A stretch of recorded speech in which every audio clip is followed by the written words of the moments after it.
welcome again to the Executive Room podcast, where we delve deep into the minds of remarkable executives who have shaped the business world with their ideas and actions. I'm your host, Kimberly Afonso, CEO and founder of the KA Consulting Group, where we are visibility partners to the world's most powerful CEOs, founders, and C-suite executives. Today, it's an honor to have Matt Peters with us. Matt is the co-founder and CEO of Fixify, an AI-powered outsourced IT help desk designed to make users feel taken care of, not just handled. He's a former software developer, network engineer, and data science enthusiast with decades of tech experience, including leadership roles at Expel and FireEye. Matt now leads Fixify's mission to humanize IT support through smart automation and caring service. Under his guidance, Fixify raised $25 million in Series A funding in 2024 and is dedicated to putting people at the center of every tech interaction. So let's get started. Matt, I'm really excited that you're on today. To kick things off, you've taken years of leadership experience and channeled them into founding Fixify. Can you share the story behind, why you wanted to found this company, and how did the idea come about? What was it like turning the vision into the company that it is today? Sure, and thanks so much for having me. I think when I think about, and I've heard this before, startups tend to be a combination. There's an amalgam of team, timing, and technology, and that's sort of really true in Fixify's case. I've been working in the field of sort of software and people combinations for a long time, operations, managed services, that sort of thing. And I met my co-founders at a previous company. We were all working together at a company called Expel, where we were dealing with managed detection and response, so think security monitoring type stuff. And the problem we were really trying to crack there was how do you end up making people very effective at making a good decision in 60 seconds or less? That's fundamentally what security monitoring comes down to. And when we stripped away all the technology and stuff like this, we became fascinated with that one thing, that very, very human moment of something comes in and you have to make a decision. And so with my two co-founders and a number of other people, we sort of cracked the code on that. And we started looking around, we're really interested in that class of problem where the rubber really hits the road with people and technology. And two, we had all decided we kind of wanted to work together. We were a great team. We really enjoyed each other. And I think that's actually a really key thing if people are thinking about starting a company is the people you start it with, you're going to spend a long time with those people. So you want to really, really enjoy working with them. So we were looking around. One of the things that was interesting about IT as a problem space, one of the reasons we originally got interested in it, was there was sort of an interesting asymmetry or understanding that we thought we had that I think other people were kind of screaming past, which was how human IT really is, right? And so I heard this from a number of CIOs where they would say, look, my IT help desk is less than 10% of my budget, but it is 100% of my brand in the company, and I'm one or two screwed up tickets away from really having to do some damage control. And the thing is, if you think about all the things that IT was measuring at that time, like SLA response time, time to first contact, time to resolution, that sort of thing, these were all metrics that were useful. And I'm not saying they shouldn't be measured, but it reminded me very much of sort of the early security world where people were like, okay, we measure all these things, but at the end of the day, quality is actually significantly more ineffable than that, right? So it is not simply a matter of we were fast to get to them. Because you can deliver bad service just as fast as you can deliver good service, right? So at the end of the day, there was something, and good leaders, good IT leaders had this sort of grasp of it, but it was very difficult with the tooling to be we're going to deliver a service that ends up with our end users feeling good about it. So we felt that there was a gap there. We talked to potential customers, did a lot of interviews and that sort of thing, and as we talked about some of the new technologies coming out, particularly large language models and things like this, these things that are compellingly human, we realized there was an opportunity to actually lean in and say we could take some of these new technologies together with this perspective about trying to fit people more in the center of this and allow people to scale up care in their organization, scale up this sort of human-focused dynamic. And so that was sort of the origin of it. I will tell you, we went and talked to a lot of folks early days, and I've been building products for a long time, so we knew we might be onto something whenever we would talk to somebody, and after hearing about their problems, we'd be like, well, we're thinking about this idea, and people would kind of lean in and go, if you have that, I'd buy it today. So we're like, oh, okay, great, we might be onto something. And so that was a bit the origin story. We knew a number of investors from time at Expel, time at FireEye, stuff like this, and so ended up talking to a number of people, and we're very, very blessed to have a couple of investors lean in quickly with a lot of faith in the team and just said, okay, we're in. And I remember in particular talking in one of our investor conversations, like the investor looked at us at the end of the conversation, was like, so basically you're like the digital equivalent of a hug. And we were like, I guess you could say that. And they were like, great, we're in. This sounds awesome. Let's do it, right? And so that's sort of the origin story. That's amazing. I love that. I think that should be the tagline, the digital equivalent of a hug. That's really easy to remember. Yeah. And Yeah. one of the things that, we found that stands out about Fixify is how it plugs into existing platforms like Jira, ServiceNow, and quickly helps turn, those help desk tickets into real insights. So can you walk us through how that works and the kind of value that companies start to see when their support data is transformed into something actionable? Sure. And so one of the things that I think we were looking at when we first, selfishly, when we first connected up to customers, we were interested in finding out just like what's going on, like how bad is it, basically, like what are we getting ourselves into, kind of a thing. And so we ended up building some analytical capabilities that were sort of like first day deliverables. So you can imagine we connect up to the ticketing system, we pull in a historical snapshot, and then we have a set of algorithms that are large language model based, old school, machine learning, this kind of stuff that go through and classify all the tickets into these high-level categories, and then tries to do sort of a root cause analysis on all of them, so we can end up with one dashboard that sort of shows us, like, for lack of a better way to put it, kind of what's burning this team down. Like, what is, like, when we think about what they're clicking on, how much stuff is actually going on, and in what categories. The second thing that we do is we take a look and we actually use some additional AI technology to tear the tickets apart and look at the language in them. So if you imagine for a second, two users come in with the same problem, and one of them says, I can't log in, and the other one says, it's broken again, and again is all capitals. Those are two very different experiences those users are having, and it's actually useful to be able to key in on that and be like, oh, okay, so what's the sentiment of the user? So we use a bunch of language analysis technologies to figure out for all the tickets, what was the user sentiment when they came in, and if the ticket was closed, like what was the sentiment on the way out? So we look at all of the back and forth communication, because we're really trying to figure out, like, how do the end users feel? Now, the reason that ends up becoming useful is that allows us to basically have a flashlight that says, one, based on work volume, a pretty standard metric, like where is the work coming in, what are the broken systems, or what are the systems upstream you might need to be able to fix. We have canonical examples of, like, MFA is almost always a problem space. We have, like application access, nobody's really gotten that buttoned up, that sort of thing. But then when we look at sentiment, we can find places where it's like, oh, actually, you might not know this, and this is actually an example from a customer, but very quickly we're able to determine your engineering organization is irritated, and they're specifically irritated about your software allocation process. And when we dig into those tickets, we find it's because many of the software applications they're forced to request are ones they should have had from day one. All right, and so you can turn that into, we'll just fix this in the upstream. You'll never see those tickets again, but also your engineering team's just going to feel better coming to work, right? And so it's that class of thing where you can turn those into sort of actionable insights.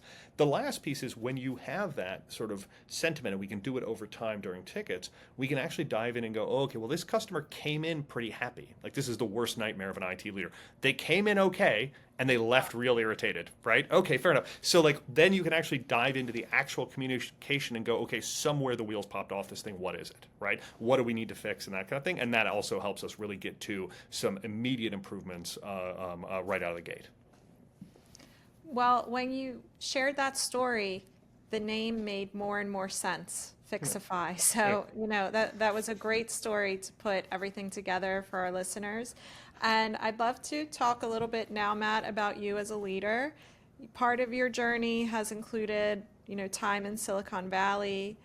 You've raised money in the past. You've grown Expel, you were at Expel, you helped grow the company to over 120 million in annual recurring revenue, which is a huge milestone.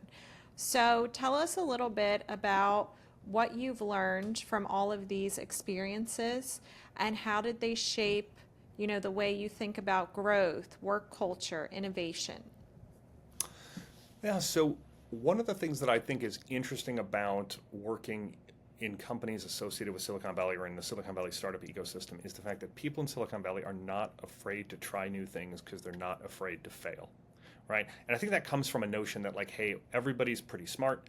We're solving very complicated things. Our first try might not work. And so this sort of iterative approach, this ability to sort of throw yourself into a really big problem, and that's an environment and an ethos that that excites me. This idea that we can do really, really big things. Whereas, like, in bigger companies or more established companies, they tend to get a little bit more reluctant to, like, put all the chips on the table and bet it all, right? But the other thing that I learned, and I actually learned this very much from the folks at Expel, the founders of Expel, and also working at Mandiant and FireEye and things like this, is that culture, your people are your greatest asset. It really doesn't matter like which industry you're in or which sub-discipline of technology you're in. People are actually your greatest asset. And as your company grows, as your company scales, it's the people that are going to do it, right? Like, you may have the world's most amazing technology, but if you do not have a team that can get behind that, that's kind of a necessary condition. It's not a sufficient condition to success. And so one of the things I was really blessed with was being able to, like, be a part of the ride at Expel. The founders there were very intentional about, like, what do we want the culture to be? What do we want to believe? What do we want as an organization to be like? And what does it feel like to come to work here? What do we value? That kind of stuff. And what I learned was, as the organization scaled, right? If you think about it, if you imagine the organization is kind of a triangle, as it scales, the internal volume gets larger much faster than the external does, and so you end up having to think about, like, well, we're hiring managers. We're, like, actually getting people in to help us be culture carriers, make sure that this thing scales and this sort of stuff. And so again, it continues to come back to this, like, idea that, like, actually when you're a leader and you're founding this company, you're not just building a technology. You're actually building a company, and part of building a company is building an effective team, and part of doing that is building effective culture. And those are all things that are really important to spend a little bit of time thinking about, and then a lot of time making sure that you're keeping up. So those are kind of some of the big takeaways there. And are there any things from the way you've built culture that are unique and you think have been really effective? I will say a couple of things. So first one is we focus a tremendous amount on management, and when we promote people to managers, when we have people who are leading teams in this company, we spend a lot of time on management as a craft, right? We believe that that's actually a job just like every other job in a company. It's not ancillary, it's not secondary, this kind of thing. That's not necessarily unique, but I've worked at plenty of places who are like, you were a good engineer, you're probably a good manager, suit up and get in there, right? And that's a terrible way to do that. Let's be 100% clear. There's no guarantee that because you wrote code well, you're going to manage a team well. So one of the things that we do is we spend a good amount of time being like, oh, okay, so you want to become a manager. Let's go ahead and talk to you about why are you doing that, give you some tools, talk about some very, very basic skills. And there's a number of frameworks out there for helping people become better managers. And so just like learning any discipline, actually investing time in that kind of a thing.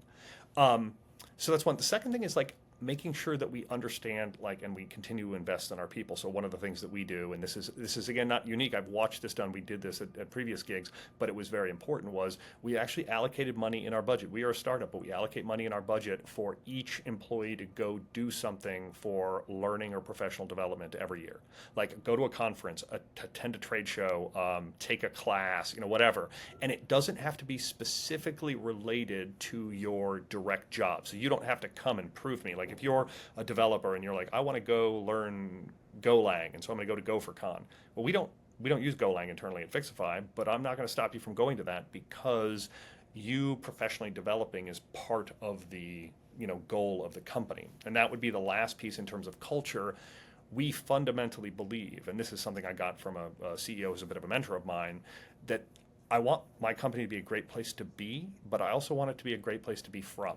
Right? So my goal as a CEO is in 10 years, I want to walk into another company and have that CEO go, oh, we have some people who used to work at Fixify. They're amazing, right? That is victory, right? Not only are we producing a product, but we're bettering a community and a group of people. I want everyone to be better for the time they have spent. And that is a thing I'm prepared to invest in because the return that we reap from that is happy, productive employees who do great work and then go on to great things. And, like, what would you be prouder of? So that's a couple of things that we spend time on. Incredible. And the last one, that's the first time I've ever heard that.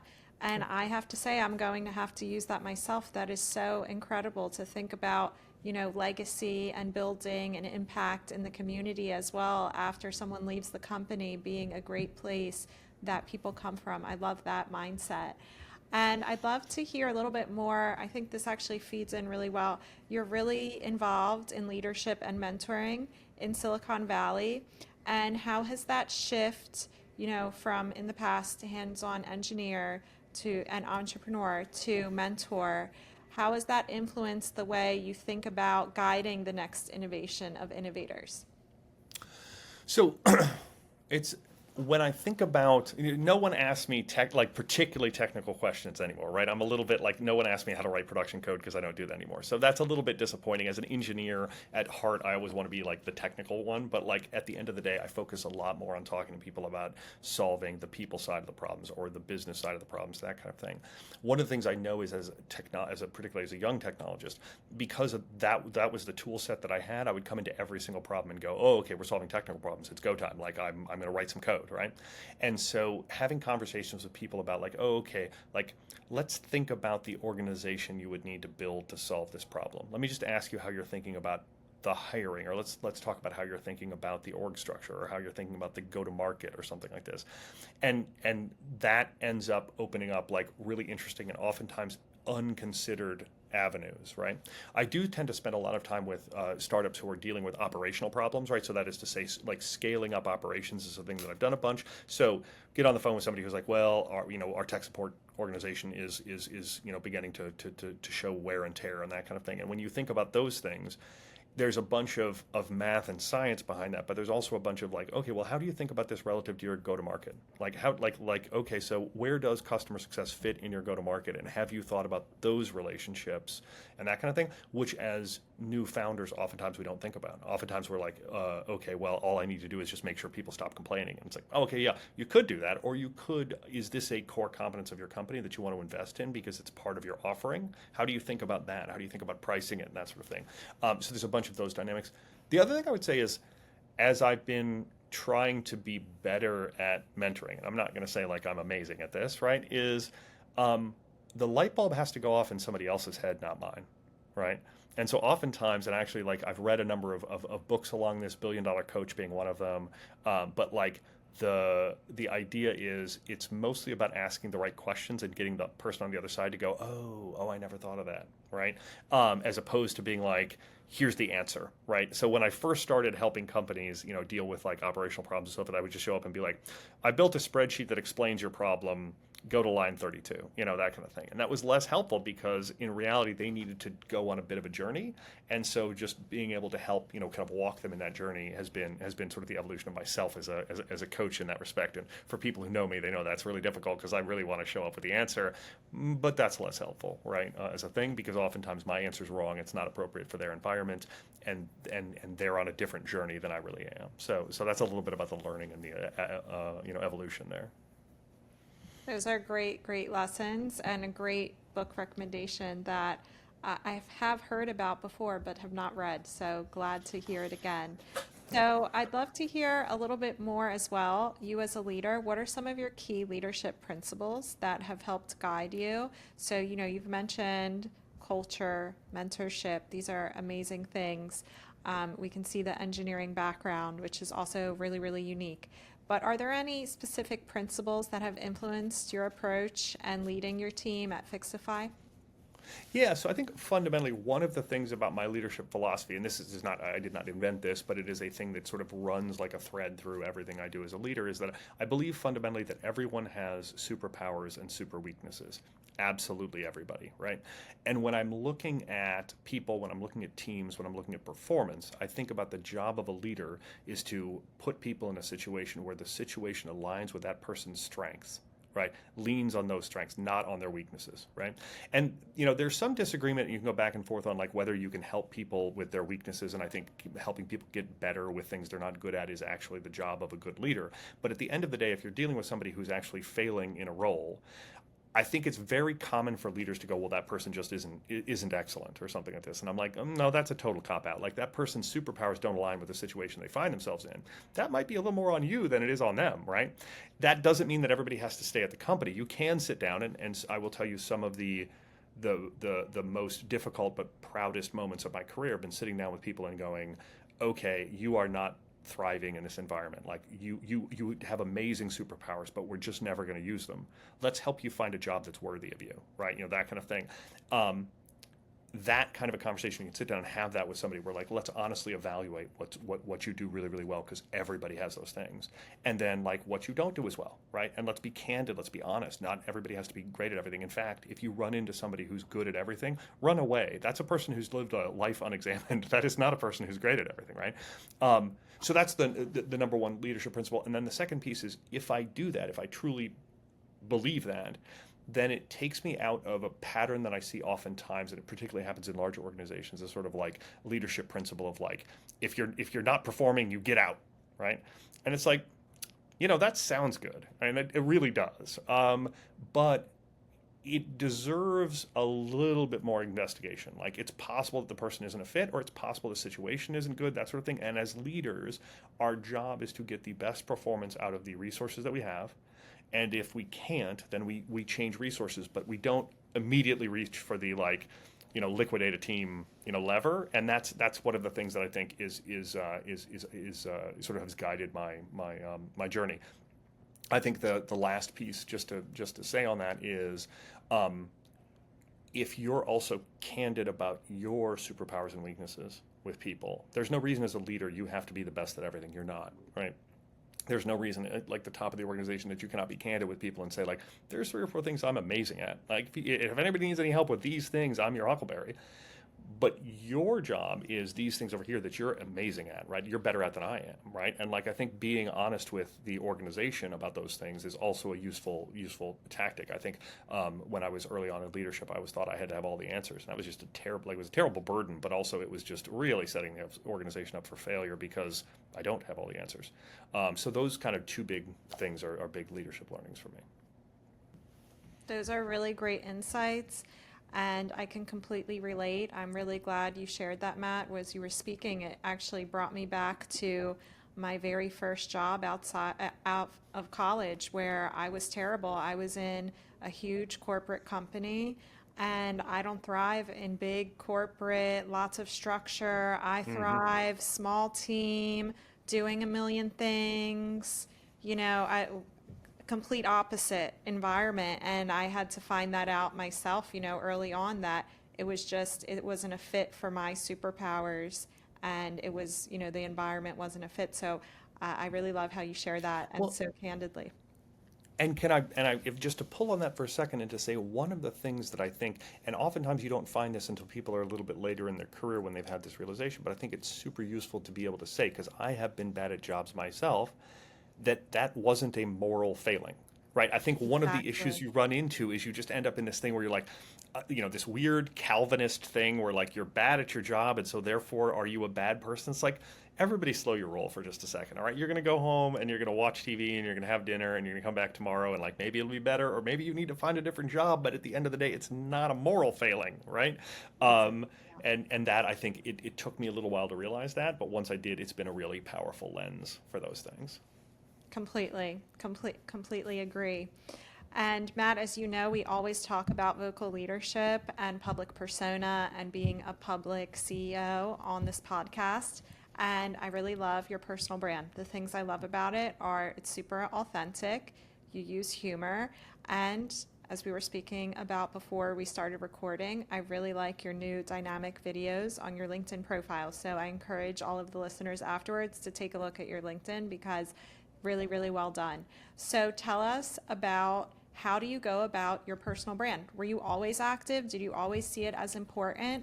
And what advice do you have to other leaders? There are a lot of people, especially in tech, who sometimes don't want to potentially post, or think that LinkedIn is the old platform. It's not the new and trendy thing anymore. That's something I've heard recently. I have a lot of thoughts on that I won't go into right now. I agree with them somewhat. I personally usually tell people to do many platforms, not just one, but we really want to hear your insights. What are your thoughts and how did you go about your personal brand? So to start with, I would say no, I am not a natural social media person. In fact, folks I'm sure who are watching this who know me are chuckling because they're like, I had to be a little bit dragged kicking and screaming to this.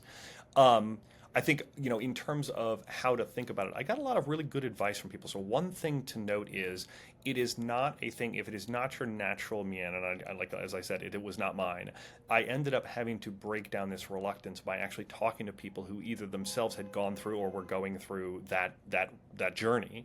And so I talked to a number of people, and at the risk of stealing credit for some of the things that they told me, like one of the most powerful things I heard was from a guy, Sean, who had a number of conversations and taught me a tremendous amount. But one of the things that he said that stuck with me that was a really good line is he basically said, in order to be good at this, you need to unlearn shame, right? Like you have this weird, like, we're all status-oriented mammals, and you have this weird notion that you're going to post, and there's a whole bunch of opprobrium that might be loaded on you if you say the wrong thing or something like this, and you just need to put that down, right? Just like no one's going to think about you as much as you're thinking about you right this second, so just stop with that, and like you have an opinion, express it, and see what happens, kind of a thing. And that was actually a super useful like lens. The second thing I heard was actually from Dan, who's one of our investors, and he had been going down this journey, and he was sort of saying, look, like one of the lessons he learned was like, I was terrified that I was going to write a post that was bad or dumb or like had a mistake in it or whatever, this kind of thing. And he's like, look, first off, if you write a bad post, the algorithm is going to bury that thing in 2 days anyway, so it really doesn't matter, right? But the key thing is like, everybody else is also on the same journey. So they're going to read your post and like literally I would freeze up and be like, well, what if the math in my blog post is wrong, right? Like I was doing something on queuing theory and I like locked up and I'm like, let me check the math again. And it's like, that's not why people are reading it. Like there's nobody out there who's like, wait, hang on a second, you forgot to carry the one, like that's just not a thing. So that was super useful. In terms of which platforms, not an expert here. I will say that Kyle Poyer had a pretty good article about sort of like how to use LinkedIn. Each one of these platforms has particular attributes and particular things that do or do not work in that format. So one of the things, I'm really wordy, shocker, and so like a lot of times the long form content doesn't do as well on LinkedIn. So you have to adapt and you have to be like, oh, okay, we're going to go for whatever the transport will allow. And then the second thing is to just understand your message, your persona, your personal brand. How does that link up to the people you're trying to talk to, and are you saying something that they're interested in, right? Like the things that I'm interested in are, humanity and computing and IT, and how do we end up, making sure that humans continue to be at the center of our efforts. I'm interested in things like, scaling and organizations and operations and technical goodness. These are the things. They happen to also be the things that most of the people I'm talking to are interested in. But if I show up and talk about, 18th century romance poetry, probably not as much engagement on those things, which is disappointing, right? But true. So those are that. And then, I'm on this journey, right? So like every day I learn something new about like, oh, should have done that way, or something. And I'm watching, stats and trying to think about things and this sort of stuff. And then the last piece is being a good citizen by interacting back with folks, right? Because for years I would read content that people posted and be like, oh, that was super interesting, but not write anything, right? And I was like, now I'm much more willing to, hey, I just read your article and it was super awesome, right? Because I now know how much it's like, if somebody sends me just even that note, I'm like, wow, that really made my day, right? So I got a lot more just sort of interactive in that way, which I think is the other big learning there. That's a great one. So you used to be a lurker, but now you're not. That's 100%. the term we all Yeah, use. So yeah. you were a lurker. But yeah, I think and that also increases engagement. So when you comment and then people comment back, it starts an amazing loop. So those are really, really great insights. And if you had one piece of advice for other CEOs who are, a little bit hesitant to get started? I loved the advice you had about, put the shame away. I think that's a huge one. Is there anything else you'd give them? I love what you said about what you're talking about, humanity, the industry, putting humans at the center. So it seems like you really are great at thinking about your pillars, about what things should you be talking about. What would be your recommendation? Like sometimes CEOs, they don't even know where to start. Would you have any advice for them there? Sure. So I think if you're trying to if you're trying to build your personal brand in efforts to sort of in furtherance of your company, one thing that you want to do is you want to sit down and say, oh, okay, so like, where are the people that you're trying to speak to engaging, right? And so I can go and I'll look at trade shows in my industry and go, who were the speakers at those trade shows? And what are they talking about, and what is their engagement look like, social media wise? Oh, okay, that might give me some ideas for like topics that people are interested in, things like this. Two, I'm going to end up looking at things that I've engaged with or I've enjoyed, right? Because like, hey, guess what? I read the news, and there are plenty of news stories where like, oh, that's really interesting. I thought about that for 30 minutes after I read it, right? So I make a list of those things, and then so I'm looking at the matrix of those and like, where do those align? And those are some of the things I'm going to begin talking about as a thing.